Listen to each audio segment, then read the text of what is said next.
পদ্মা সেতু বিশ্বে বাংলাদেশ সম্পর্কে ধারণা বদলে দিয়েছে বললেন প্রধানমন্ত্রী। ছুটির দিনেও রাজধানীতে যানজট, স্বস্তি নেই নগরবাসী। খেলতে খেলতে মৃত্যুকে আলিঙ্গন করলেন গ্র্যান্ডমাস্টার জিয়া। ঐক্যবদ্ধভাবে দেশ পুনর্গঠনের অঙ্গীকার যুক্তরাজ্যের নতুন প্রধানমন্ত্রী স্টারমারের। Sponsored by Aviva Finance Limited.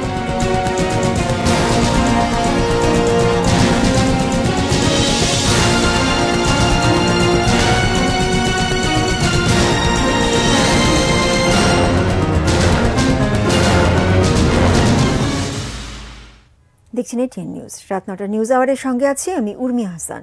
শুনছিলেন সংবাদ শিরোনাম।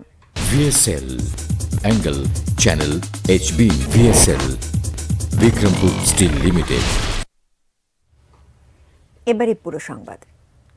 টাকার অঙ্কে পদ্মা সেতুর বিচার হয় না বলে মন্তব্য করেছেন প্রধানমন্ত্রী শেখ হাসিনা। তিনি বলেন, এই সেতু পুরো বিশ্বের কাছে বাঙালিকে মর্যাদার আসনে বসিয়েছে। মাওয়া প্রান্তে পদ্মা সেতু প্রকল্পের সমাপনী উপলক্ষে আয়োজিত সুধী সমাবেশে সরকার প্রধান এসব কথা বলেন। শেখ হাসিনার এই গর্বিত হাসি, দৃঢ় পায়ে মঞ্চে এসে উঁচু শিরে অভিবাদন গ্রহণ আর পদ্মাপাড়ের মানুষের সমস্বরে জয় বাংলা স্লোগান সবকিছুই এক অন্যরকম বিজয়ের কথা মনে করিয়ে দেয়।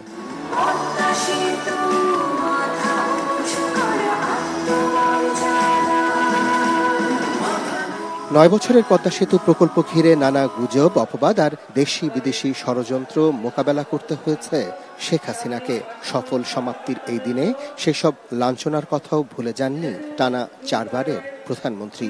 আর একজন দামি দামি একেবারে নোবেল লরেট, সে ওই সামান্য একটা এমডির পদের জন্য লালায়িত কেন? এই প্রশ্নের উত্তর কখনো পেলাম না। কি যে মধু আছে তা এখন যদি দেখেন তখন খোঁজ পাবেন। যখন লেবাররা মামলা করে, যখন ট্যাক্স ফাঁকি দেওয়ার মামলা হয়, যখন দুর্নীতির মামলা হয়, তখনই আস্তে আস্তে বেরোয় যাবে যে ওই এমডির পথে কি মধু আছে। আর গ্রামীণ ব্যাংকের সব যখন অডিট রিপোর্ট আসবে আরো তথ্য বের হবে।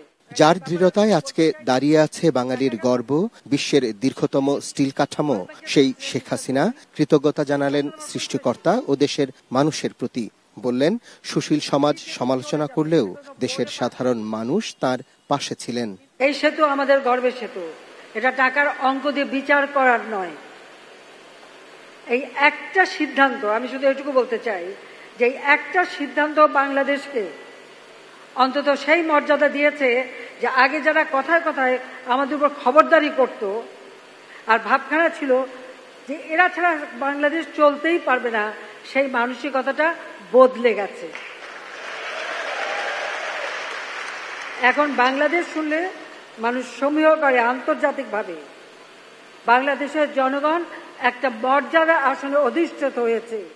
এর আগে অনুষ্ঠানে পদ্মা সেতু প্রকল্পের কর্মকর্তারা জানান, 32,605 কোটি টাকার এই প্রকল্পে 1800 কোটি টাকারও বেশি সাশ্রয় করা সম্ভব হয়েছে, যার ফলে প্রকল্পের ব্যয় কমে দাঁড়িয়েছে 30,770 কোটি টাকা।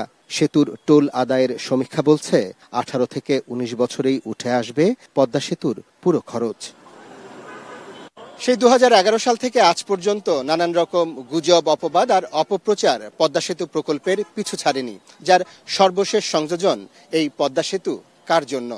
আজকের অনুষ্ঠানে সেতু সংশ্লিষ্টরা শুধু এক কথায় এর জবাব দিলেন। তারা বললেন যে এই অসুস্থ মা পদ্মার পারে ফেরির অপেক্ষায় জীবন দিয়েছেন, তার সন্তানরা জানেন পদ্মা সেতু কি, কার জন্য এবং কেন। আরাফাত সিদ্দিকী, এটিএন নিউজ, মাওয়া, মুন্সিগঞ্জ।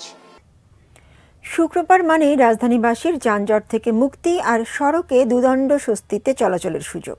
তবে তেমন প্রশান্তির চিত্র হারিয়ে যাচ্ছে ঢাকা শহর থেকে। রাজধানীর বিভিন্ন সড়ক ঘুরে শুক্রবারের যানজটের আরও খবর জানিয়েছেন সহকর্মী জাহিদ হোসেন। ঢাকা চট্টগ্রাম মহাসড়কের ধোলাইপাড় এলাকা কয়েকশো মিটার এগোলেই মেয়র হানিফ ফ্লাইওভার। তবে সে পর্যন্ত পৌঁছাতে দীর্ঘ জ্যামের মুখোমুখি এ পথের চলাচলকারীরা। টিভি ক্যামেরার উপস্থিতি দেখে দায়িত্বরত ট্রাফিক পুলিশের চেষ্টা জ্যাম কমানোর। ফলে এ সড়কে যান চলাচলে গতি পেলেও দীর্ঘক্ষণ জ্যামে বসে থাকতে হলো পাশের সড়কে চলাচলকারীদের। দুর্ভোগ তো বলে লাভ নেই, সবসময় একই দুর্ভোগ। এটা সপ্তাহ করে শুক্রবার ছাড়া প্রতি সপ্তাহে দুর্ভোগ। লোকাল গাড়িগুলো রাস্তাঘাটে যেখানে সেখানে পার্কিং করার কারণে শুক্রবার রাজধানী জুড়ে জীবিকার অন্বেষণে ছুটাছুটি করা মানুষের সংখ্যা থাকে সীমিত। সড়কে যানবাহনের চলাচলও অন্য দিনের তুলনায় চোখে পড়ে কম। তবে সাম্প্রতিক শুক্রবারগুলোতে ভিন্ন অভিজ্ঞতা নগরবাসীর। এখানে সিরিয়ালে গাড়ি যাত্রী নামাইতেছে, পিছের গাড়িগুলো যাইতে পারতেছে না। আনা দিন রাস্তা ক্লিয়ার থাকে, আজকে অতিরিক্ত জ্যাম। দক্ষিণ অঞ্চলে যে বাসগুলা, এই বাসগুলা মনে করেন অবৈধভাবে পার্কিং করে যাত্রীগুলো নামাইতেছে। নগর জীবনে নিত্য নতুন যান্ত্রিক কোলাহল বাড়বে, এটিই হয়তো নিয়ম। তবে অন্তত শুক্রবার যাতে স্বস্তিতে চলাচল করা যায় তেমন চাওয়া রাজধানীবাসীর। Zahid Hossain, ATN news, Dhaka. Ispahani sports news.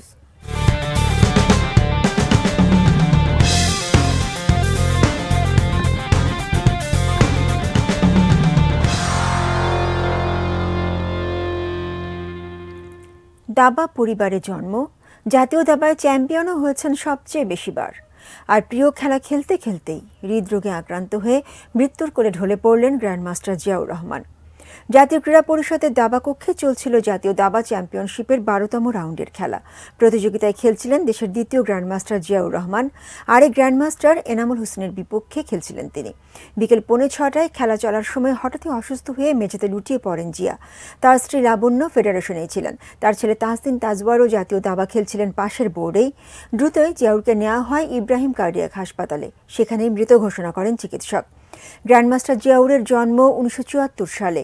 1993 সালে তিনি আন্তর্জাতিক খেতাব পান, আর গ্র্যান্ডমাস্টারের খেতাব পান 2002 সালে। দেশের দাবাড়ুদের মধ্যে সর্বোচ্চ 2570 ফিদে রেটিং অর্জন করেন তিনি।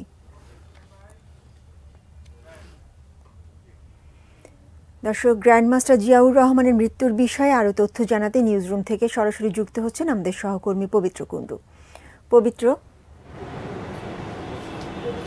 পবিত্র, গ্র্যান্ডমাস্টার জিয়াউর রহমান অনেকটা অসময়েই চলে গেলেন। তার সবচেয়ে সম্ভবত প্রিয় কাজ খেলতে খেলতেই তিনি এই দুনিয়া থেকে বিদায় নিলেন। তার এই মৃত্যুটাকে আপনি কিভাবে দেখছেন? হ্যাঁ, গ্র্যান্ডমাস্টার জিয়াউর রহমান আসলে বড় অসময়ে চলে গেলেন, এবং এমন সময় চলে গেলেন কেউ ভাবতেই পারেনি। আজকে হঠাৎই যেন বাংলাদেশের ক্রীড়াঙ্গন হঠাৎ করে একেবারে শোকের চাদরে মুড়ে গেল, এবং দাবা বোর্ডে দাবা খেলতে খেলতেই জিয়াউর রহমান চলে গেলেন। জিয়াউর রহমান এখানে খেলছিলেন, তার প্রতিপক্ষ ছিলেন আরেক গ্র্যান্ডমাস্টার এনামুল হোসেন রাজীব, এবং ওইখানে শুনলাম যে এনামুল হোসেন রাজীব তাকে ড্রর প্রস্তাব দিয়েছিলেন 16 বা 17তম চালের মাথায়। কিন্তু জিয়া তার যেমন অনমনীয় চরিত্র, সহজে ড্র বা হার মেনে নিতেন না, এবং জিয়া কিন্তু খেলতে শুরু করেছিলেন, এবং তারপরেই হঠাৎ করে ওখানে পড়ে যান, এবং পড়ে যাওয়ার পরে তাকে দ্রুতই আরেক খেলোয়াড়ের গাড়িতে করেই তাকে নিয়ে আসা হয় বারডেম হাসপাতালে, ইব্রাহিম কার্ডিয়াকে, এবং সেখানে আনার পরেই কর্তব্যরত দায়িত্বরত চিকিৎসকেরা তাকে মৃত ঘোষণা করেন। জিয়াউর রহমানের এই মৃত্যু এতটাই আকস্মিক যে এখনও আমাদের ক্রীড়াঙ্গনের, ক্রীড়া সাংবাদিকদের, ক্রীড়া পরিবারের বা গোটা ক্রীড়াঙ্গনের মানুষের যেন ঘোর কাটছে না। আমি বারডেম হাসপাতালে যে পরিবেশ দেখেছি সেটি আসলে ভাষায় বর্ণনা করা যায় না। সবার চোখে জল। ওখানে বাংলাদেশের প্রথম গ্র্যান্ডমাস্টার নিয়াজ মোর্শেদ এসে কাঁদছেন, এনামুল হোসেন রাজীব কাঁদছেন, আর জিয়ার স্ত্রী লাবণ্য তো একেবারে ভেঙে পড়েছে। তাকে কিছুতেই ঠেকানো যাচ্ছিল না, এবং তাকে বিশ্বাস করানো যাচ্ছিল না যে জিয়াউর রহমান আর বেঁচে নেই, এবং তিনি বলছেন যে না, জিয়া বেঁচে আছে, আমরা অন্য হাসপাতালে নিয়ে যাই। তারপরে যখন ডাক্তাররা বলেছেন যে না, জিয়া বেঁচে নেই, তখন উনি নিয়াজ মোর্শেদকে জড়িয়ে ধরে বললেন যে নিয়াজ ভাই, আমি তো আর বাঁচব না, জিয়াকে ছাড়া আমি কিভাবে বেঁচে থাকব। তো জিয়ার মৃত্যুটা আসলে প্রচণ্ড রকমের আকস্মিক, যা এখনও হতবিহ্বল করে রেখেছে আমাকে। আর জিয়ার মৃত্যুতে বাংলাদেশের দাবার কিন্তু অপূরণীয় একটি ক্ষতি হলো। 50 বছর বয়সে জিয়া কিন্তু এখনও খেলছিলেন, এবং তরুণ দাবাড়ুদের একটা গাইড করছিলেন। কিন্তু এই দাবাড়ুরা জিয়াকে দেখেই অনেকে কিন্তু অনেক বড় দাবাড়ু হতে চেয়েছিলেন। তো জিয়ার এই মৃত্যু আসলে দেশবাসীর জন্য অপূরণীয় ক্ষতি, এবং জিয়ার আত্মার শান্তি পাক, সবাই সেই প্রার্থনাই করছে ক্রীড়াঙ্গন। নিশ্চয়ই ওপারে শান্তিতে থাকুন তিনি, এই কামনাই করি। অনেক ধন্যবাদ আপনাকে পবিত্র। দর্শক, গ্র্যান্ডমাস্টার জিয়াউর রহমানের মৃত্যু প্রসঙ্গে কথা বলছিলেন আমাদের সহকর্মী পবিত্র কুণ্ডু। এবার যুক্তরাজ্যের নতুন সরকার প্রসঙ্গ। সবাইকে সাথে নিয়ে যুক্তরাজ্য পুনর্গঠনে কাজ করার অঙ্গীকার করলেন দেশটির নবনির্বাচিত প্রধানমন্ত্রী কিয়ার স্টারমার। বললেন, আগে দেশ পরে দল, এই নীতিতে চলবে তার সরকার। এদিকে ব্যর্থতার দায়ভার নিয়ে কনজারভেটিভ পার্টির প্রধানের পদ থেকে সরে যাওয়ার ঘোষণা দিয়েছেন সদ্য সাবেক প্রধানমন্ত্রী ঋষি সুনাক। বিস্তারিত শাওন মাহফুজের প্রতিবেদনে। ব্যর্থতার দায় নিয়ে 10 নম্বর ডাউনিং স্ট্রিট ছাড়লেন ঋষি সুনাক, আর স্বপ্ন পূরণের উচ্ছ্বাসে ভাসলেন নবনির্বাচিত প্রধানমন্ত্রী কিয়ার স্টারমার। অবসান হলো কনজারভেটিভ পার্টির টানা 14 বছরের শাসনামলের, আর লেবার পার্টির নবজাগরণ হলো যুক্তরাজ্যে। নিরঙ্কুশ বিজয় বার্তা আসার পর রাজা তৃতীয় চার্লসের সাথে সাক্ষাৎ করেন কিয়ার স্টারমার। এ সময় নতুন সরকার গঠনের আহ্বান জানান রাজা। সেখান থেকে বেরিয়ে সোজা চলে আসেন প্রধানমন্ত্রীর কার্যালয় 10 নম্বর ডাউনিং স্ট্রিটে। অপেক্ষমান দলের নেতাকর্মী আর সমর্থকদের শুভেচ্ছা ভালোবাসায় সিক্ত হন কিয়ার স্টারমার ও তার স্ত্রী। নবনির্বাচিত প্রধানমন্ত্রী হিসেবে জাতির উদ্দেশ্যে দেয়া ভাষণে ঐক্যবদ্ধভাবে দেশ পুনর্গঠনে কাজ করার অঙ্গীকার করেন Starmer. We've changed the Labour Party, returned it to service, and that is how we will govern. Country first, party second. এর আগে বিদায়ী ভাষণে নির্বাচনে ভরাডুবির জন্য ব্যর্থতার সবটুকু দায় নিজের কাঁধে তুলে নিয়ে দুঃখ প্রকাশ করেন ঋষি Sunak. To the country, I would like to say first and foremost, I am sorry. বলেন, এই নির্বাচনের মাধ্যমে জনগণের ক্ষোভ ও হতাশার চিত্র ফুটে উঠেছে। কনজারভেটিভ পার্টির প্রধানের পদ থেকে সরে যাওয়ার ঘোষণা দেন সদ্য সাবেক প্রধানমন্ত্রী ঋষি সুনাক। পরে বাকিংহাম প্যালেসে রাজা তৃতীয় চার্লসের সাথে দেখা করে পার্লামেন্ট ভেঙে দেওয়ার অনুরোধ জানান ঋষি। রাষ্ট্র পরিচালনায় কনজারভেটিভ পার্টির একের পর এক ব্যর্থতার কারণে নির্বাচনের আগে থেকেই জয় প্রায় নিশ্চিত ছিল লেবার পার্টির। Shaon Mahfuz, desk report, ATN news. এদিকে যুক্তরাজ্যের সাধারণ নির্বাচনে বাজিমাত করেছেন বাংলাদেশি বংশোদ্ভূত প্রার্থীরা।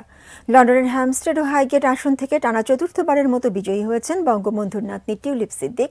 টাওয়ার হ্যামলেটসের বেথনাল গ্রিন ও স্টেপনি আসন থেকে টানা পঞ্চমবারের মতো এমপি নির্বাচিত হয়েছেন রোশনারা আলী। টানা চতুর্থবারের মতো জয়ী হয়েছেন রূপা হক। দ্বিতীয়বারের মতো জয় পেয়েছেন আফসানা বেগম। তারা সবাই লেবার পার্টির প্রার্থী। বিস্তারিত জানাচ্ছেন শাওন মাহফুজ।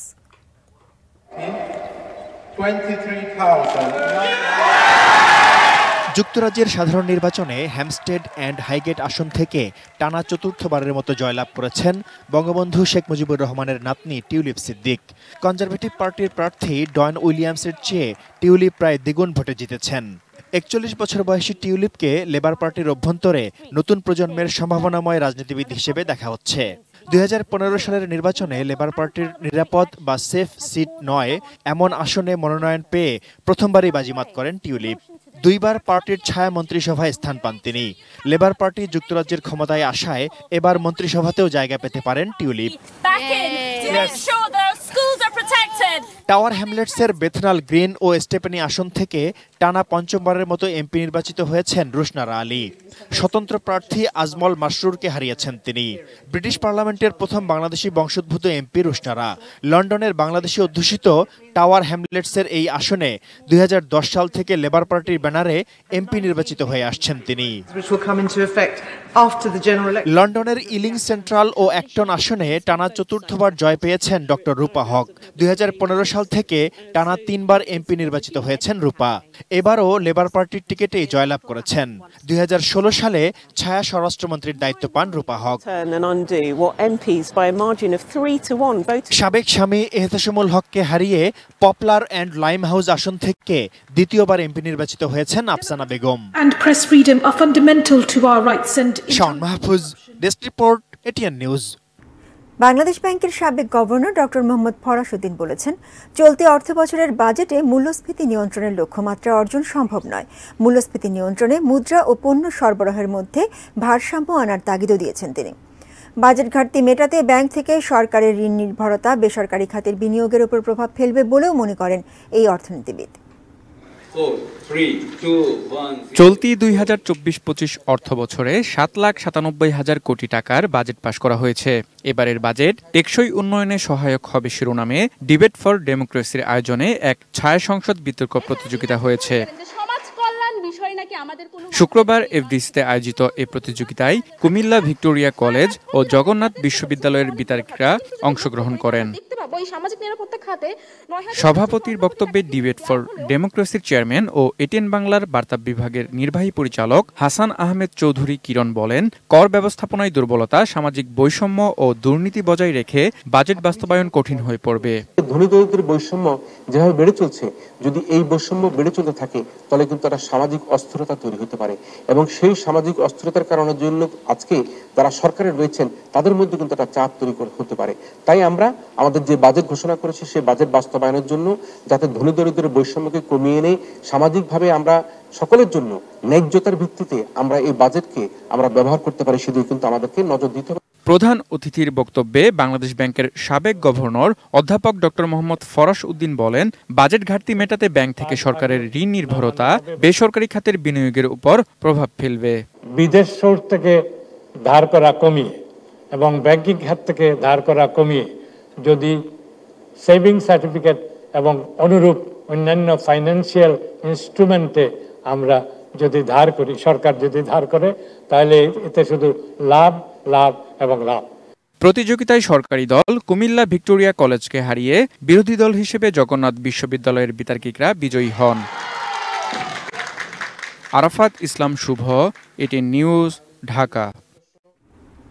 স্বাস্থ্য পরিবার কল্যাণ মন্ত্রণালয়ের মন্ত্রী ডক্টর সামন্তলাল সেন বলেছেন, প্রান্তিক পর্যায়ে চিকিৎসা সেবার উন্নয়ন হলে মানুষকে চিকিৎসা সেবার জন্য ব্যাপক হারে যাতে শহরে যেতে না হয় সেজন্য সেবার মান উন্নত করতে হবে। শুক্রবার বিকেলে চট্টগ্রাম মা ও শিশু হাসপাতাল পরিদর্শন করে হাসপাতালের 100 শয্যা বিশিষ্ট সম্প্রসারিত নবজাতক ওয়ার্ডের আনুষ্ঠানিক উদ্বোধন শেষে কথা বলেন স্বাস্থ্যমন্ত্রী। আমার অভিজ্ঞতা এটাই বলছে যে আমরা যদি ইউনিয়ন পরিষদ, কমিউনিটি সেন্টার, উপজেলা, ডিস্ট্রিক্ট হসপিটালগুলোকে স্বাবলম্বী করতে পারি, রোগীদের ঠিকমতো সেবা দিতে পারি, ঔষধপত্র, পরীক্ষা, চিকিৎসা, তাহলে আমরা এই বড় বড় শহরের এত ভিড় হবে না। এবং এনসিডির মাধ্যমে, নন কমিউনিকেবল ডিজিজের মাধ্যমে যদি আমরা রোগীদের ব্লাড প্রেশার, ডায়াবেটিস চিহ্নিত করি, ঔষধ দিতে পারি, তাহলে বড় বড় রোগও হবে না। এবং সেই লক্ষ্যে আমি কাজ করছি।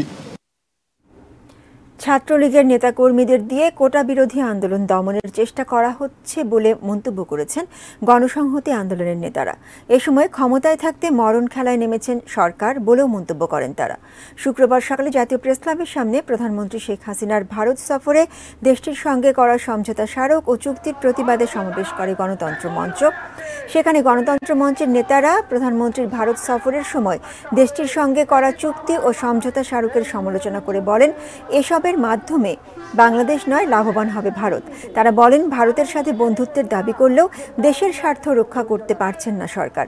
সাম্প্রতিক কোটা বিরোধী আন্দোলনকে সমর্থন করে গণসংহতি আন্দোলনের প্রধান সমন্বয়কারী জোনায়েদ সাকি বলেন, যৌক্তিক আন্দোলনে ভীত হয়েই এই আন্দোলনে বিরোধী দল জড়িত থাকার অভিযোগ তোলা হচ্ছে।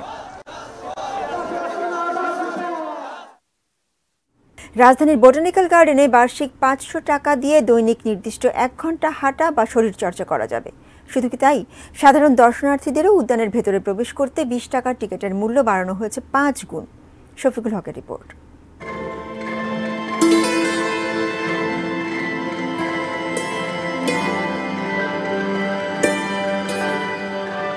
দুর্লভ প্রজাতির উদ্ভিদ, বৈচিত্র্যময় পাখপাখালি, জীববৈচিত্র্যের এক অপার ভূমি মিরপুরের জাতীয় উদ্ভিদ উদ্যান বা বোটানিক্যাল গার্ডেন।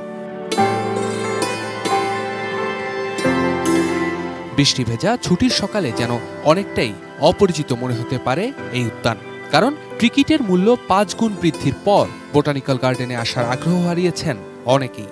সবচেয়ে বেশি সমস্যায় পড়েছেন শিক্ষার্থী ও নিয়মিত ভ্রমণ পিপাসুরা। ঢাকা যেভাবে আমাদের নগরায়ণ হচ্ছে, সেখানে একটা পার্ক আমাদের আছে, সেখানে এইভাবে এত বাড়ানো, এটা অবভিয়াসলি অযৌক্তিক। 50 টাকা হতো তাহলে একটা মানা যেত না, 50 টাকা 100 টাকা তো আমাদের মতো সাধারণ মানুষ জনপ্রতি আসতে পারে না। এরকম থাকলে এটা তো এফোর্ড করা সম্ভব না। আমরা আয়সা দেখি 50 টাকার টিকিট, আমরা 100 টাকা দিয়া 2টা টিকিট দিছে, আমাদের ঢুকিয়ে দিছে। উদ্যানে ঢুকতে 6টি ক্যাটাগরিতে নতুন করে প্রবেশ ফি নির্ধারণ করা হয়েছে। আগে দর্শনার্থীদের প্রবেশ ফি 20 টাকা থাকলেও এখন তা বেড়ে দাঁড়িয়েছে 100 টাকায়। বেড়েছে শিক্ষা সফরে আসা দর্শনার্থীদের টিকিটের দামও। এছাড়া সকালে যারা শরীরচর্চা বা হাঁটতে আসেন তাদের এখন বাৎসরিক কার্ড পদ্ধতিতে গুনতে হবে 500 টাকা করে, যা দিয়ে তারা প্রতিদিন নির্দিষ্ট সময়ে 1 ঘন্টা অবস্থান করতে পারবেন। কিছু লোক ফিরে গেছে, কিছু লোক ঢুকছে আছে, যাদের সামর্থ্য আছে তারা ঢুকছে আছে। এর বিনিময়ে কি হবে? এর বিনিময়ে অসামাজিক কার্যক্রম আরো বাড়বে গার্ডেনে। প্রবেশ ফি বাড়ানোর কারণে দর্শনার্থীর সংখ্যাও কমেছে। 20 টাকা থেকে 100 টাকা হওয়াতে কিছু দর্শনার্থী কম, আর কমবে। 20 টাকা থেকে 100 টাকা তো হওয়ার এটা হয় না। যদি 50 টাকা করতে পারতো, 40 টাকা করতে পারতো, যেমন চিড়িয়াখানা হলো 50 টাকা, তাতে এখন মানুষ আইসা গার্ডেনে না ঢুকে চিড়িয়াখানা চলে যাচ্ছে। আমাদের ব্যবসায়িক দিক দিয়ে ক্ষতি হচ্ছে। এদিকে বোটানিক্যাল গার্ডেনে প্রবেশ ফি বাড়ানোর প্রতিবাদে শুক্রবার সকালে মানববন্ধন করেছে বেশ কয়েকটি সংগঠন। বৃষ্টি উপেক্ষা করে বোটানিক্যাল গার্ডেনের সামনে এ মানববন্ধন করেন তারা। ফি বৃদ্ধির সিদ্ধান্ত অযৌক্তিক মন্তব্য করে দ্রুত এ সিদ্ধান্ত বাতিলের দাবিও জানান বক্তারা।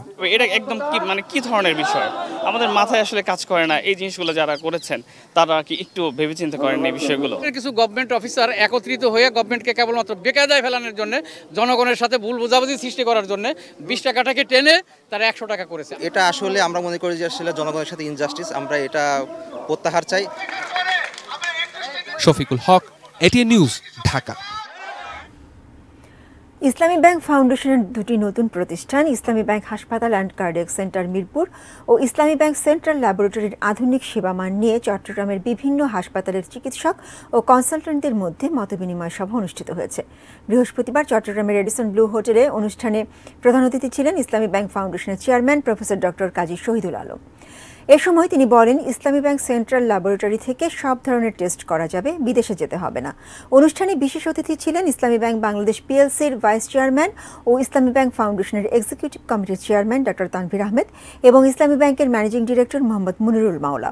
এতে সভাপতিত্ব করেন ইসলামী ব্যাংক ফাউন্ডেশনের ভারপ্রাপ্ত নির্বাহী পরিচালক মোহাম্মদ আলী। অনুষ্ঠানে স্বাগত বক্তব্য দেন ফাউন্ডেশনের জিএম ও head of operations wing Mohammad Abul কালাম।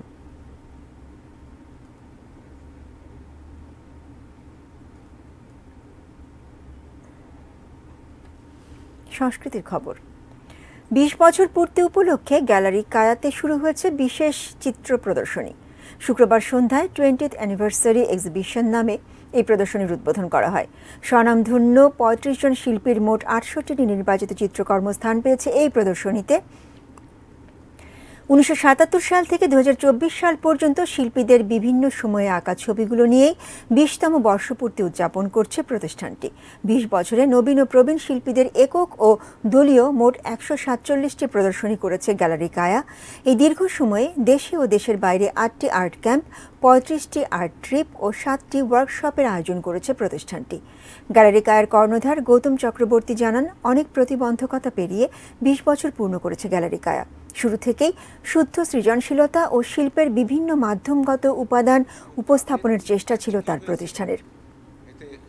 বিশেষ এই চিত্র প্রদর্শনীটি প্রতিদিন বেলা 11:30 থেকে রাত 8টা পর্যন্ত খোলা থাকবে, চলবে 19 জুলাই পর্যন্ত। 20 বছর আমরা কাজ করে গেছি, এখন কাজের ইম্প্যাক্ট কি হয়েছে, এতে সামগ্রিকভাবে শিল্পকলা, শিল্পী তারা কতটুকু উপকৃত হয়েছেন সেটা তারাই বলতে পারবেন। আমাদের যে নিজের কাজের যে ধারাবাহিক চিন্তা পরিকল্পনা, সেগুলোকে আমরা মোটামুটিভাবে ক্যারি আউট করেছি। সুবর্ণ জয়ন্তী উদযাপন করল বাংলাদেশ লেখিকা সংঘ। প্রতিষ্ঠানটির 50 বছর পূর্তি উদযাপন উপলক্ষে সাহিত্য পদক ও গুণীজন সংবর্ধনা দেওয়া হলো কবি সাহিত্যিকদের। দুপুরে ঢাকা বিশ্ববিদ্যালয়ের টিএসসি প্রাঙ্গণে 50তম প্রতিষ্ঠাবার্ষিকী উদযাপন আয়োজনে সাহিত্য পদক পান কবি দিলারা হাফিজ, ছড়াকার আঞ্জিল লিটন, আমিরুল ইসলাম ও কথা সাহিত্যিক আমেনা আফতাব। সাহিত্য সংবর্ধনা দেওয়া হয় বেগম ফাতেমা আলী, ফ্লোরা নাসরিন খানকে। এছাড়া কবি তাইবুন নাহার রশিদ স্বর্ণপদক প্রদান করা হয় কথা সাহিত্যিক ও নাট্যকার ডক্টর লিপি মনোয়ারকে। এর আগে সকালে শিক্ষামন্ত্রী মহিবুল হাসান চৌধুরী দিনব্যাপী আয়োজনের উদ্বোধন করেন। অনুষ্ঠানে সভাপতিত্ব করেন লেখিকা সংঘের সভাপতি প্রফেসর অনামিকা হক লিলি।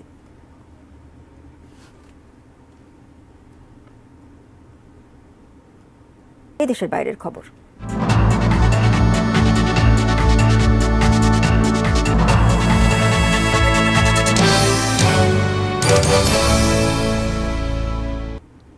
নেপালে জোট সরকারের মধ্যে ভাঙনের ফলে মাওবাদী নেতা পুষ্পকমল দাহাল সরকারের পতন এখন সময়ের অপেক্ষা। খড়গপ্রসাদ শর্মা ওলির দল কমিউনিস্ট পার্টি অব নেপাল মার্ক্সবাদী জোট বদল করে নেপালি কংগ্রেসের সঙ্গে হাত মিলিয়েছে। এতে পার্লামেন্টের সংখ্যাগরিষ্ঠতা হারিয়েছে পুষ্পকমল দাহালের নেতৃত্বাধীন কমিউনিস্ট পার্টি অব নেপাল, যা মাওবাদী পার্টি হিসেবে পরিচিত। নেপালের 275 আসনের পার্লামেন্টে মাওবাদী পার্টির মাত্র 32 জন সদস্য রয়েছে। অন্যদিকে কেপি শর্মা ওলির নেতৃত্বাধীন সিপিএন ইউএমএল দলটির হাতে আছে 78টি আসন। পরবর্তী সরকার গড়ার জন্য নেপালি কংগ্রেসের সঙ্গে সিপিএন ইউএমএল এর সমঝোতা অনুযায়ী প্রথমে ওলি প্রধানমন্ত্রী হবেন, আর পরের পর্যায়ে নেপালি কংগ্রেসের শের বাহাদুর দেউবা বসবেন প্রধানমন্ত্রীর চেয়ারে। শেষ করার আগে এক নজরে শিরোনামগুলো জানিয়ে দিচ্ছি আরও একবার। পদ্মা সেতু বিশ্বে বাংলাদেশ সম্পর্কে ধারণা বদলে দিয়েছে, বললেন প্রধানমন্ত্রী। ছুটির দিনেও রাজধানীতে যানজট, স্বস্তি নেই নগরবাসী। খেলতে খেলতে মৃত্যুকে আলিঙ্গন করলেন গ্র্যান্ডমাস্টার জিয়া। যুক্তরাজ্যে নির্বাচনে কনজারভেটিভ পার্টির ভরাডুবি, নতুন প্রধানমন্ত্রী লেবার নেতা স্টারমার। বাজেটে মূল্যস্ফীতি নিয়ন্ত্রণের লক্ষ্যমাত্রা অর্জন সম্ভব নয়, বলছেন ডক্টর ফরাসুদ্দিন।